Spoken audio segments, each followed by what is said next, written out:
Ezequiel, capítulo 1, versículos 26 a 28, nós lemos assim: E por cima do firmamento, que estava por cima das suas cabeças, havia algo semelhante a um trono, que parecia de pedra de safira, e sobre esta espécie de trono, havia uma figura semelhante à de um homem, na parte de cima, sobre ele.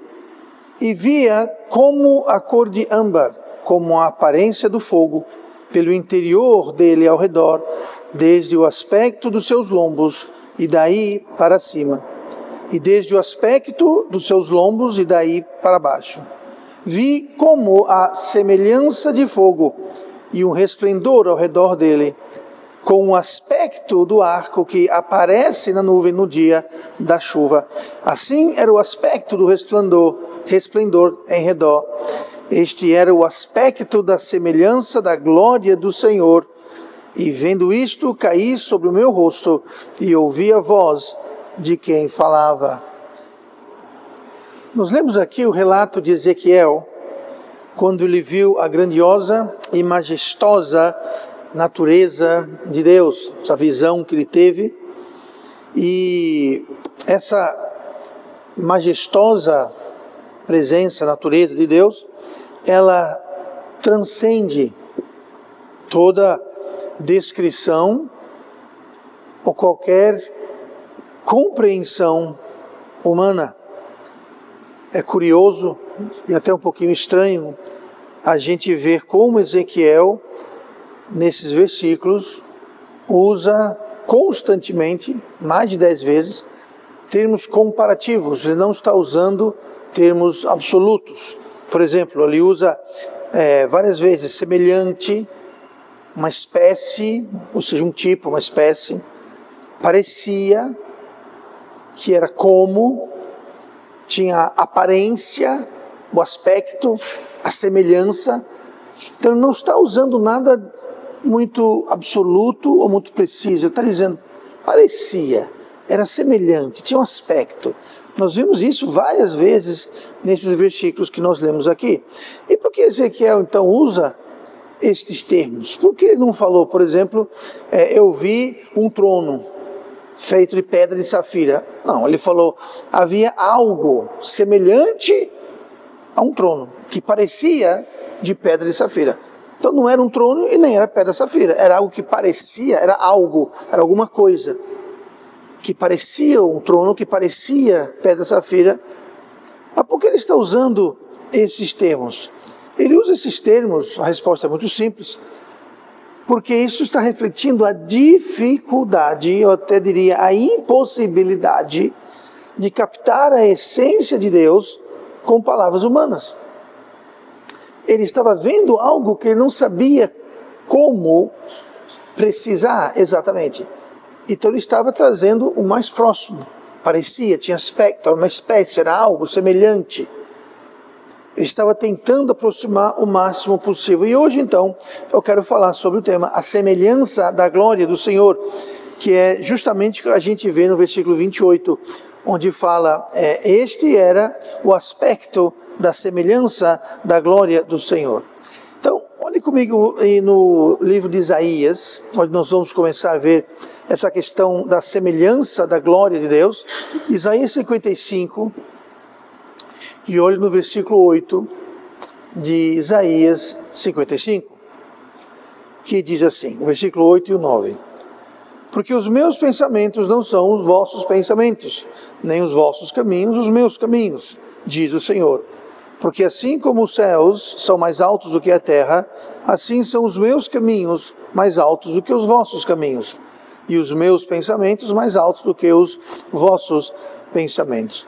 Então, o Senhor nosso Deus, Ele é maior do que nossas palavras, Ele é maior do que o nosso pensamento e do nosso caminho. Então, a semelhança da glória do Senhor é descrita como uma semelhança, porque Deus, Ele é transcendente. Com isso quero dizer que Ele vai muito além do que qualquer coisa que nós podemos captar ou quantificar. ou entender com nossas mentes, descrever com nossas palavras, ou até imaginar com os nossos pensamentos. Em Romanos capítulo 11, versículo 33, fala assim: ó profundidade das riquezas, tanto da sabedoria como do conhecimento de Deus, quão insondáveis são os seus juízos e quão inescrutáveis os seus caminhos. Então nós não temos como entender plenamente, nós não temos como captar, descrever os caminhos de Deus, os pensamentos de Deus, a sabedoria de Deus. Nós não temos. Nós podemos apenas tentar se aproximar à semelhança.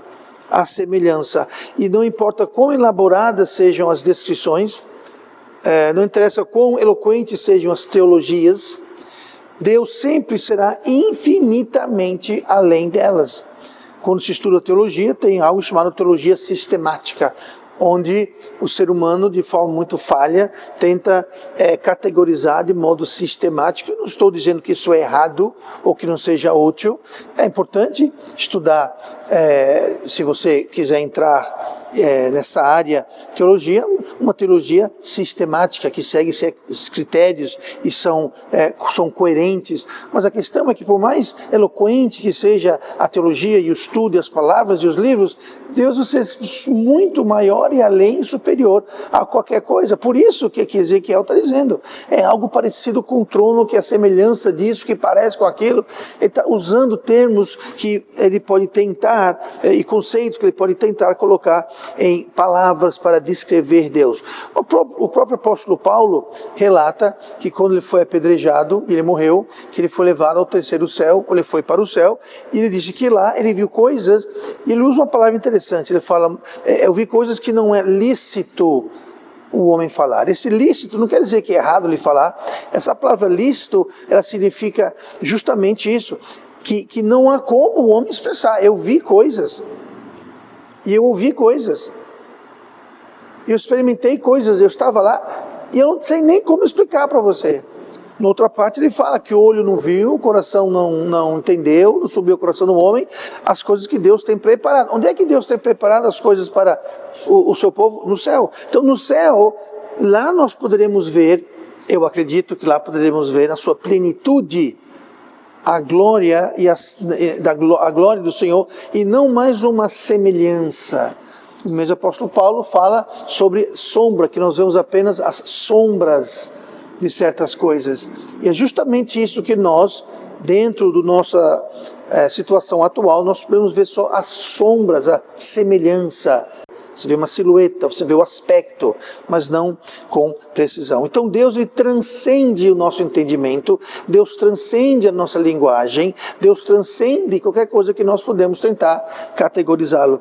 E é muito importante, mas mesmo assim, apesar de toda essa transcendência, dessa incapacidade de nós de entender e colocar em palavras perfeitamente a totalidade da glória de Deus, nós somos chamados e convidados a conhecê-lo mais e mais. Deus é um Deus que fala, olha, os meus caminhos são mais altos que o seu, vocês nunca vão entender, captar ou poder explicar, então desistam. Se contentem com o pouco que vocês sabem. Não. Ele nos convida a conhecê-lo cada vez mais e mais. Com isso em mente, vamos para Deuteronômio 4, onde nós vamos ver, além da transcendência de Deus, vamos ver a importância de estar buscando Deus, para conhecer mais e mais, apesar das limitações que nós sempre teremos, pelo menos nessa terra, nesse corpo, nessa vida, nós temos que nos estar engajado em buscar ao Senhor. Deuteronômio 4, o versículo 29, está trazendo justamente esse imperativo de Deus. Diz assim, 29 de Deuteronômio 4, então dali buscarás ao Senhor teu Deus e o acharás, quando o buscares de todo o teu coração e de toda a tua alma. Então aqui Deus está colocando um qualificativo. Nós buscaremos e nós acharemos Deus.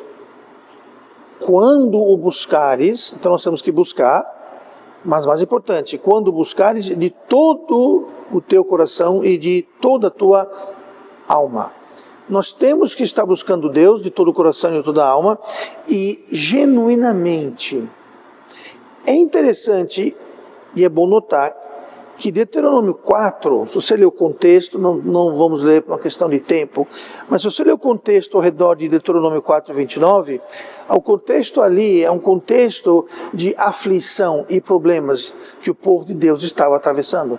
Então, quando ele fala aqui no versículo 29, então dali buscarás, aquele dali é a situação que eles se encontraram, que se encontrariam futuramente, por terem se rebelado contra Deus. Deus está avisando, vocês vão se rebelar contra mim, e quando vocês se rebelarem contra mim, vocês vão me buscar, e vocês vão me achar, se o fizerem de todo o teu coração e de toda a tua alma.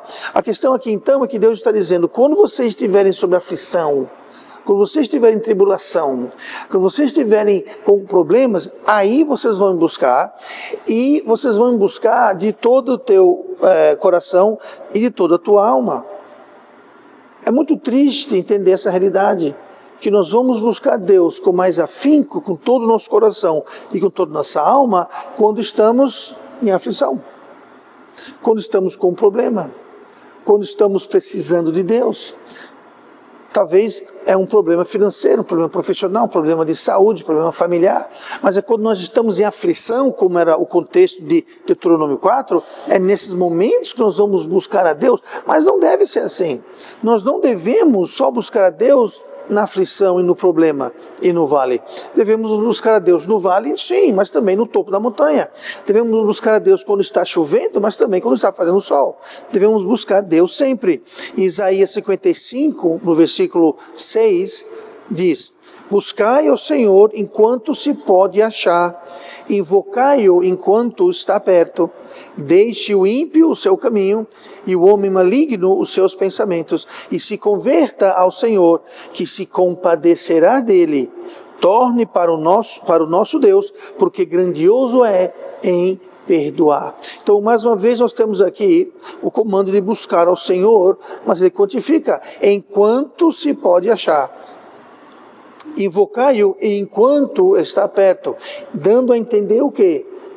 Aqui está dando a entender que haverá um tempo, haverá momentos, episódios, em que não se poderá achar e que ele não estará perto.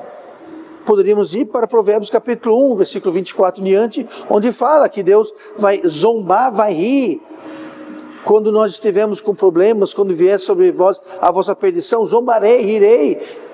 Me buscarão, mas não me encontrarão. Vão orar, mas não vão responder. Vou fechar os ouvidos e os olhos. O que é isso? É justamente você chegar a um ponto onde Deus vai se retirar e Deus não mais vai estar perto e nem vai estar se deixando achar. É o que nós lemos aqui. Buscai ao Senhor enquanto estiver perto, e invocai-o enquanto está perto, enquanto se pode achar. Aí continua no versículo 7, uma explicação ou requerimento de buscar ao Senhor. Deixe o ímpio o seu caminho. Deixe o homem maligno os seus pensamentos. E se converta ao Senhor, que se compadecerá dele. Como é que eu vou buscar ao Senhor com genuinidade? Como é que eu vou buscar ao Senhor de todo o coração e de toda a minha alma, se eu estou andando uma vida ímpia, uma vida injusta, uma vida não correta perante Deus? Então, se eu estou buscando Deus e existe na minha vida pensamentos malignos e um caminho ímpio, sabe o que vai acontecer? Voltando para o versículo anterior, enquanto se pode achar, enquanto está perto. Eu estou buscando Deus. Eu estou buscando e buscando Deus, mas eu não encontro, ele parece não estar perto, ele parece estar se escondendo em mim. O que é isso? Será que existem pensamentos malignos e caminhos ímpios na minha vida? Porque se tiver, é o que vai acontecer, é o que está dizendo aqui esses versículos em Isaías. Então nós temos que buscar ao Senhor, mas ao buscar ao Senhor, nós temos que mudar nossas vidas. Nós temos que mudar nossas vidas, não nós, mas deixar que Deus transforme nossas vidas. Porque nós não conseguimos mudar nada. Já falei isso várias vezes. Nós não conseguimos nos mudar. Deus consegue nos mudar. Quando? Quando nós nos encaixamos nos parâmetros que Ele estabelece. Quando nós nos conformamos, Deus transforma. Eu não tenho como me transformar, e nem você tem como se transformar, do mesmo modo que você não tem como transformar o seu espírito morto. Quando você e eu éramos perdidos, nós não tínhamos o poder de nascer de novo. Isso foi feito através do poder de Deus. Qual o requerimento? É você ouvir, entender e receber o Evangelho. Quando você faz isso, o seu espírito morto ele é transformado no espírito vivo. No arrebatamento, esse corpo falho aqui, no piscar de olhos, vai ser transformado. Não há suplemento, exercício nenhum que vai transformar esse corpo num corpo glorificado. Quem vai fazer isso? Deus vai fazer isso. Qual é o requerimento? Você ser salvo. Quando a trombeta soar e o anjo chamar, nós seremos transformados. Quem vai transformar? Deus vai transformar. Do mesmo modo, nós não temos como transformar, mudar a nossa alma. Eu não tenho como mudar os meus pensamentos malignos, eu não tenho como deixar os meus caminhos ímpios no meu poder. Então eu preciso de Deus para me auxiliar, eu preciso me encaixar para que Deus possa então me transformar. Com certeza eu posso mudar meus pensamentos por um tempo, eu posso mudar, me reformar os meus caminhos por algum tempo, mas não dura. Voltaremos sempre, porque essa é a nossa natureza. Nós precisamos de um novo nascimento espiritual e nós precisamos de um novo nascimento da nossa alma, deixar que Deus nos transforme o nosso caráter, a nossa personalidade. E isso só acontece quando nós nos rendemos a Ele. Como? Deixando o nosso caminho ímpio e deixando nossos pensamentos malignos. Aí Deus vem e transforma. E aí nós podemos então nos aproximarmos da semelhança, eu vou poder enxergar melhor a semelhança da glória de Deus. Deus, por ser mais do que nós podemos pensar ou descrever, deve ser buscado sempre para que possamos conhecê-lo melhor, sempre. Cada dia que nós nos aproximamos da nossa partida desta terra, seja pela morte física ou pelo arrebatamento, nós devemos estar conhecendo Deus mais e mais e mais. Se isso não está ocorrendo, nós estamos perdendo tempo, desperdiçando tempo. É preciso buscá-lo continuamente. E a busca por Deus, pelo conhecimento de Deus, ela não acaba, ela não tem fim. Cada dia nos leva a novas oportunidades de fazermos isso. Oportunidades de fazermos escolhas que vão nos levar mais próximo a Ele. Abram suas Bíblias para Filipenses capítulo 3. Estamos vendo aqui a respeito da semelhança da glória do Senhor, que ela não pode ser entendida ou descrita, então nós só podemos ver a semelhança, a sombra dessas coisas. Nós vemos que Deus, Ele transcende nosso entendimento, mas mesmo assim somos chamados a buscá-lo. E por isso é importante estar sempre o buscando, todo o coração, de toda a alma. Filipenses 3, capítulo 3, versículo 7. Esta busca incessante para o conhecimento da semelhança da glória de Deus. Entenda, nós não vamos ver a glória de Deus, nós vamos ver a semelhança, a sombra, o aspecto. Ela tem um custo. Esse custo somos nós que pagamos. Veja o que fala o versículo 7 de Filipenses 3, o apóstolo Paulo escrevendo sobre a inspiração do Espírito Santo, ele fala assim: Mas o que para mim era ganho, esse ganho quer dizer vantagem, lucro, tá? Progresso. O que para mim era ganho, reputei-o perda por Cristo. E na verdade, tenho também por perda todas as coisas. O que quer dizer isso? Todas as coisas, tudo. Continua. Pela excelência do conhecimento de Cristo Jesus, meu Senhor, pelo qual sofri a perda de todas estas coisas e as considero como escória, para que possa ganhar a Cristo e seja achado nele, não tendo a minha justiça que vem da lei, mas a que vem pela fé em Cristo, a saber, a justiça que vem de Deus pela fé. Versículo 10. Tudo isso para quê? Para conhecê-lo. Para conhecê-lo. E o poder da sua ressurreição e a comunicação de suas aflições sendo feito conforme a sua morte. Então o apóstolo Paulo aqui está dizendo que ele perdeu tudo por uma coisa, pelo conhecimento. Pelo conhecimento, para ele conhecer um pouco da glória, da semelhança da glória. Paulo, o apóstolo Paulo, ele era um fariseu, ele era um doutor da lei, e ele desfrutava de grande prestígio e posição na vida dele e na sociedade. As pessoas o cumprimentavam, ele era dado grande honra, ele era alguém na sociedade. E ele trocou tudo isso para conhecê-lo. Para mim era ganho, reputei-o perda. Tenho também por perda todas as coisas pela excelência do conhecimento, pelo qual sofri perda de todas essas coisas e as considero como escória. Ele pagou um preço. Ele pagou o custo. Ele pagou o custo de conhecer a semelhança da glória de Deus. Pois isso é a única coisa que nós somos capazes de fazer, conhecer a semelhança da glória de Deus. Qual o custo estamos falando aqui? Vou mencionar algumas coisas aqui, mas existem outras que podem aplicar para nós, certamente para Paulo. Orgulho. Como disse, Paulo tinha uma posição, ele era alguém. Foi uma demonstração de vitória sobre o orgulho, ele contar tudo isso como escória. Essa palavra escória, ela literalmente significa estrumo. Estrumo. Aquilo, irmão, que você foi... Aquilo, isso. Você lavou as mãos, né? Mas estava de luva. Tomou banho, pronto. Pois é, estrumo é aquilo.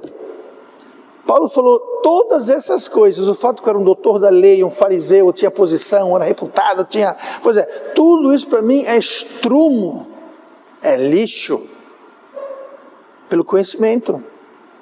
O que nós estamos dispostos a pagar, a trocar? Qual o custo que estamos dispostos? Orgulho, sim. Orgulho, sim, porque requer orgulho da nossa parte nos curvarmos perante Deus, não só na salvação.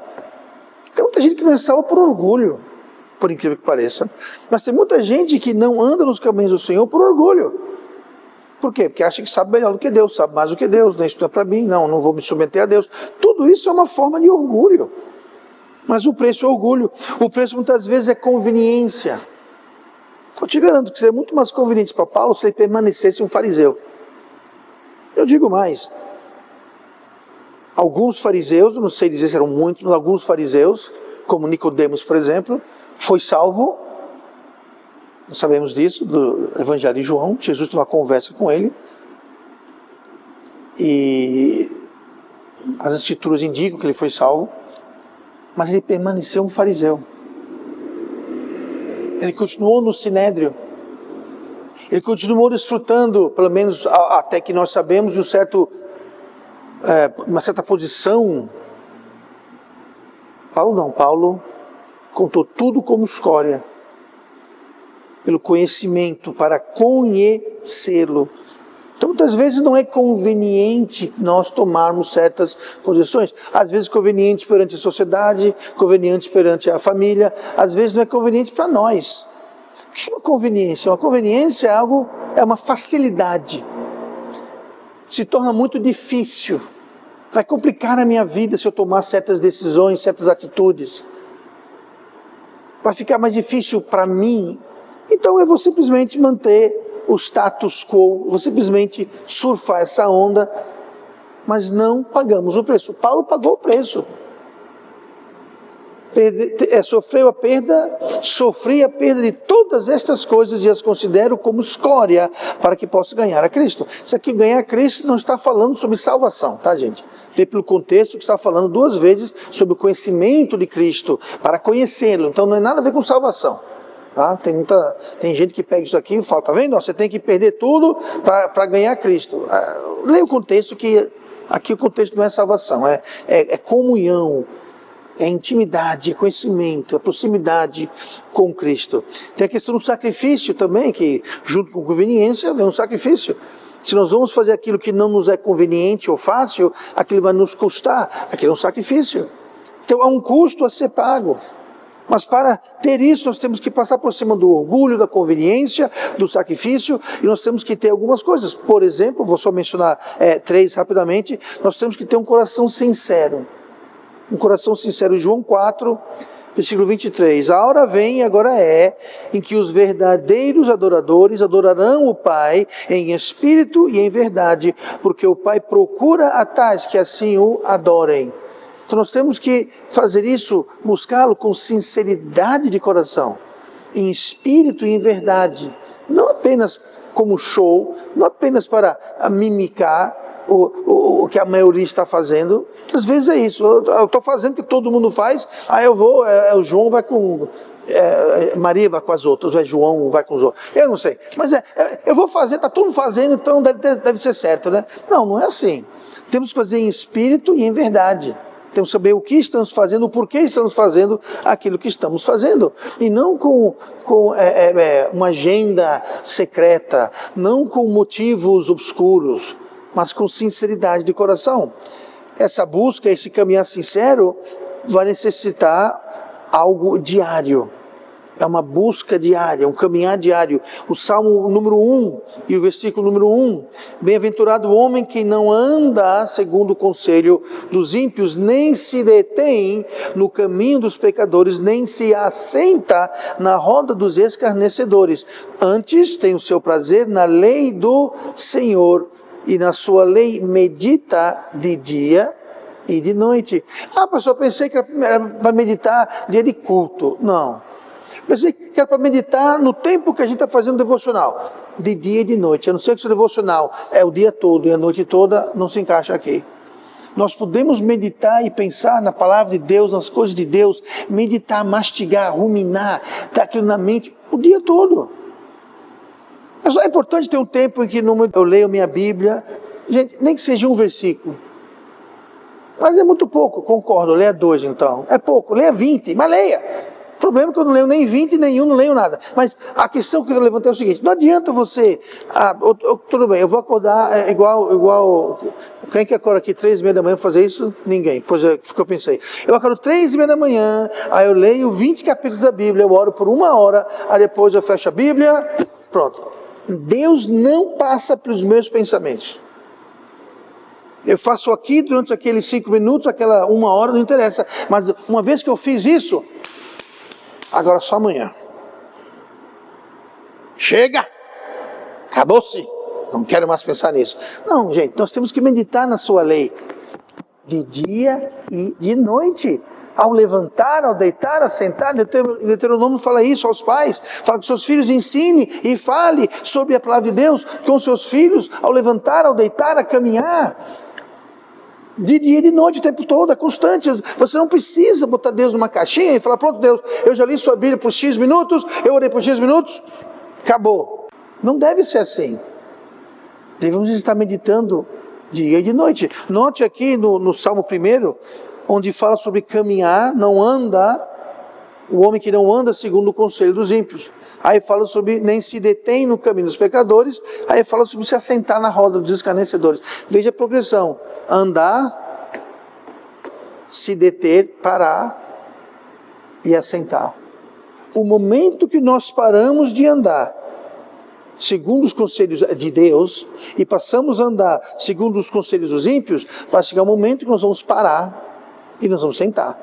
Nós vamos se deter no caminho dos pecadores e nós vamos nos assentar na roda dos escarnecedores. Então, como evitar sentar na roda dos escarnecedores? Como evitar se deter no caminho dos pecadores? Você não deixa de andar nos caminhos do Senhor. Você medita na sua lei de dia e de noite. Porque se nós não fizermos isso, nós vamos fazer o que fala no começo do versículo: o homem que não anda segundo o conselho dos ímpios. Como que eu vou não andar? Como que eu evito andar no conselho dos ímpios? Eu medito na sua lei de dia e de noite. É constante. E muitos crentes falam justamente por isso. Porque não é uma coisa constante, não é uma coisa contínua. É uma vez por semana, 2 vezes por semana, é todo dia, mas só entre tal minuto e tal minuto. Aí depois esquece, vai ver sua vida. Deus não faz parte das suas decisões, dos seus pensamentos, das suas ações, com quem anda, onde anda. Não faz parte. Vivem completamente alheios e distantes de Deus. Isso não nos vai levar a um conhecimento da semelhança da glória de Deus. Não vai, pelo contrário.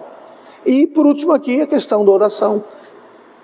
Um dos versículos mais curtos da Bíblia, 1 Tessalonicenses 5,17, simplesmente diz: orai sem cessar. Meditar, na sua lei medita de dia e de noite. Orar sem cessar. O que quer dizer isso? Quer dizer exatamente isso, orar sem cessar. Está andando na rua? Ore a Deus. Como assim? Bom, dependendo de onde você está andando, você pode orar: Senhor, me proteja, me guarde, estou andando no vale da sombra da morte. Fale com Deus. A Bíblia fala, orar sem cessar, ou seja, todos os dias. Quando acorda, quando deita, quando vai se alimentar, quando está na rua, está no trabalho, fale com Deus. Orar sem cessar. É contínuo, é constante. Assim nós poderemos, como Ezequiel, poder ver ao menos a sombra, a semelhança, o aspecto. Porque se nós estamos caminhando com Deus, se estamos orando, tendo comunhão constante, proximidade, intimidade com Deus, um coração sincero, o que vai acontecer é que a nossa capacidade de perceber e apreciar a glória, ou melhor, a semelhança da glória, ela aumenta. Porque nós estamos agora mais próximos, mais atinados, nós estamos agora ressoando com a natureza de Deus, porque estamos andando nos caminhos de Deus, estamos meditando na sua lei, estamos orando sem cessar, e nós podemos então ver como o profeta Ezequiel. Deus não se apareceu para o profeta Ezequiel porque ele ganhou um sorteio, ou porque ele era o mais bonito que tinha. Não, ele era um homem que ele foi aprovado por Deus, então Deus deu a ele uma medida superior. Ele falou, e vamos voltar lá rapidinho para Ezequiel, havia algo semelhante a um trono que parecia pedra de safira. Então ele poderia ver, olha, eu estou vendo alguma coisa que parece um trono, o mais próximo que eu posso chegar, com uma coisa que parece ser safira. Tem muito crente que se Deus aparecesse não ia ver nenhum trono e nem pedra de nada. Não ia ver aspecto, nem semelhança, nem parecer, nem nada, não vê nada. Porque são totalmente desatinados em outra frequência. Não existe harmonia alguma. É como um rádio que não está na estação. Alguém sabe o que é um rádio aqui? Pois é, a rádio, aquela coisinha. Pois bem, é como você sintonizar na frequência errada, não vai vir com claridade. Hoje, nesse mundo digital, difícil, né? Porque a televisão, eu não assisto televisão literalmente há décadas, mas a televisão, programação normal. Mas hoje não tem mais aqueles problemas de televisão que fica com a imagem ruim, né? Porque o digital ou é ou não é. Pois é, com Deus não é assim. Quanto mais nós estamos sintonizados, estamos ressonando em harmonia com Deus, nós poderemos ver, não perfeitamente, mas nós poderemos ver pelo menos a semelhança. E se você ler sobre a vida de Ezequiel, aquela semelhança, aquele aspecto que ele viu, aquilo fortaleceu e influenciou por toda a sua vida. Moisés não viu Deus, mas ele esteve na presença de Deus, ele não viu Deus diretamente, mas o que ele pôde ver, aquilo o influenciou por toda a sua vida, todo o seu ministério. O que eu estou dizendo é que quando nós nos aproximamos de Deus, nós entramos em uma nova etapa, digamos, uma nova natureza, onde nós temos uma apreciação que pode transformar a nossa vida. Nós vamos ter um entendimento e uma apreciação a mais da semelhança da glória de Deus. E é infeliz que muitos crentes nunca têm essa apreciação, simplesmente porque não pagam o custo contínuo de um caminhar diário, uma vida de oração, de meditação, de submissão a Deus. Se você vê os grandes heróis da fé no último século, missionários e obreiros e tantas pessoas, por que essas pessoas faziam coisas sobre-humanas? sobrenaturais até. Como é que nós temos nossos irmãos cristãos sendo levados para arenas, famílias inteiras para serem devoradas por animais, iam tranquilos, cantando louvores a Deus? O que os levava a isso? Era uma apreciação da semelhança da glória de Deus. O que levou Pedro, aliás, todos os apóstolos foram mortos de forma bárbara, de forma violenta. O único que não foi morto assim foi o apóstolo João, mas porque Deus o livrou, ele foi jogado num caldeirão de óleo fervendo. Ele não morreu porque Deus o preservou. Só isso. Mas os outros foram decapitados, foram surrados até morte, crucificados por toda a cabeça, enforcados, flechados, cortados. O que leva alguém a esse ponto? Eles conheceram a semelhança, eles andaram com Cristo, eles viram Cristo ressurreto, eles viveram e caminharam. E que tem um impacto nas nossas vidas. A semelhança da glória de Deus. Nós nunca vamos ver a glória de Deus. Não com esses olhos nessa terra. Um dia nós vamos ver. Mas até lá nós podemos, como Ezequiel, ver a semelhança, o aspecto da glória de Deus. Independentemente do que conhecemos de Deus, Ele sempre é mais. E uma coisa interessante, é importante notar: quanto maior a santidade pessoal, quanto maior a nossa apreciação de Deus, maior é a nossa realização de quão pecadores, imperfeitos, tolos nós somos. Quem se acha muito esperto e muito santo e muito... Sabe quem é?